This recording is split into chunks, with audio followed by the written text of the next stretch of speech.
En route pour le site choisi pour exprimer leur ras-le-bol, les riverains des plantations de la Socapalme sont stoppés net dans leur élan.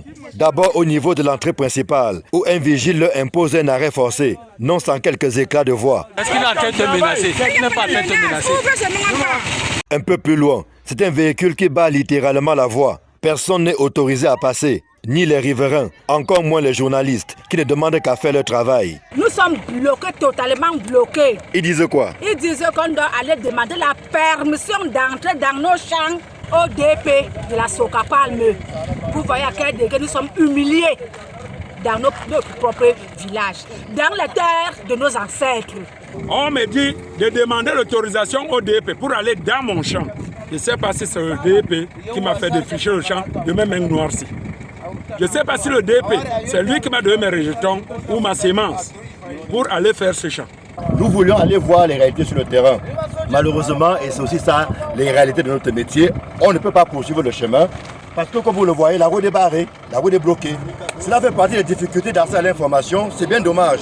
En fait, ces communautés riveraines, vêtues de noir, en signe de deuil, s'opposent à l'opération de replantage des palmiers à huile, laquelle les prive de plus en plus du minimum vital. Nous réclamons l'espace vital depuis, mais nous ne comprenons rien. Chaque année que nous voulons de l'espace vital, depuis 2000, on refait le replanting. Et même pour faire ce replanting, ils ne respectent même pas les limites. Ils prolongent. Contactés par nos soins, la Socapalme dit n'avoir pas été informée de ce nouveau coup de colère de leurs partenaires. Elle dit avoir ouvert un dialogue franc et sincère avec les communautés, question de trouver progressivement des solutions à leurs préoccupations. Ce que contestent ces dernières, qui estiment que la balle devrait être mise au centre, après les irrégularités relevées récemment par le ministre des Domaines. L'année passée, on a demandé, le ministre a demandé, eux-mêmes ont fait leur descente, ils ont vu qu'il y avait un dépassement. Je crois que quand il y a deux parties en litige, on arrête tout. Ils ne respectent pas et ils ne font que casser et replanter. On ne comprend plus rien.